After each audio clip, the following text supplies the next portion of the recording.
Let me start by saying that this is a very true story from my childhood, and if you visit the big library in the Nottingham City Centre and check out their newspaper records, you will actually find information about the events detailed here.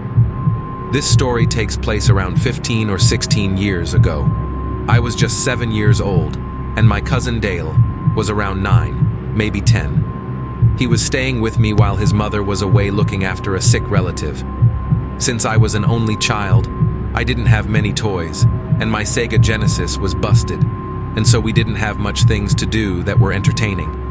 Our days consisted of watching cartoons on our cable television, followed by Dale telling me scary ghost stories as it turned nighttime. My mother, sympathy sing with us, and wanting us to do something more active, decided to purchase a pair of walkie-talkies for us to play with. We had fun with them, journeying to a neighboring Strelly village and hiding far apart in the woods, while the other person would try and find them by using the walkie-talkie. Since we were quite young, however, we weren't allowed out of the house for very long, and so we had to be home by 5 p.m. We returned home later, about 6, and had our dinner. By this time, it was around 7 p.m. We decided we would call it a night and packed all of our toys away and got ready for bed. However, we didn't pack the walkie-talkies away. Dale was staying in the spare room, and I had my own room, and so we planned to talk to each other through the walkie-talkies until we fell asleep. That's when we heard the thing that would change us forever. It was about 11 at night, and we had been telling ghost stories over the walkie-talkies for hours. All of a sudden, whilst Dale was telling me a story about a monster that supposedly haunts the same woods we had been at earlier in the day, his voice was cut off and replaced with the usual static noise the walkie-talkies produced when the talker had accidentally let go of the button used to speak. I waited for a few seconds for Dale to carry on speaking when I heard a faint mumble coming from the small speaker. That's odd, I thought. The speaker was still emitting static, but I could definitely hear some kind of movement and speech. All of a sudden, the sound of crying could be heard through the static.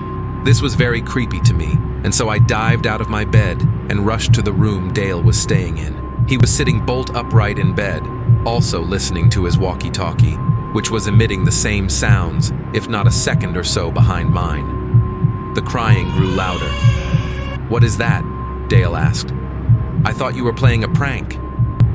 When I told him I wasn't, his face dropped. He switched him off.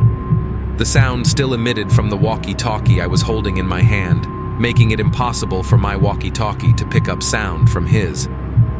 "This is creepy," said Dale. The crying and mumbles through the static seemed to get slightly clearer and louder. I switched mine off too and went back to bed. All kinds of ideas were flowing through my head. Perhaps I was picking up the sounds of the afterlife. Perhaps my walkie-talkies were simply broken and producing weird sounds that just sounded like crying and mumbling. I tried not to think anything of it and went to sleep. I was awoken the next day by a massive bang, which seemed to be coming from downstairs. It was around 6 in the morning, and I rushed downstairs to find my mother and cousin Dale looking out of the living room window at our neighbor's house next door. A large police van had pulled up outside, and our neighbor Jessie was being led outside by several officers. She was screaming profanities and insults, and even tried to run from the officers at one point before being pushed into the back of the van and handcuffed. We were shocked by what had happened and generally confused. Jessie had been a new neighbor, recently moving into the house next door with her baby after our old neighbor had died of old age.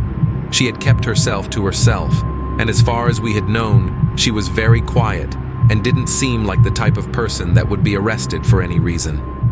It wasn't until the next day when we received our daily newspaper that we found out what had happened. Jessie had murdered her baby after apparently seeing horrible apparitions of an elderly person in her house that had tormented her for weeks, and she had finally snapped and turned loopy. This wasn't the disturbing part, though. The disturbing part was that fact that the baby monitor in the room the murder took place had been switched on during the murder. My cousin and I had heard everything,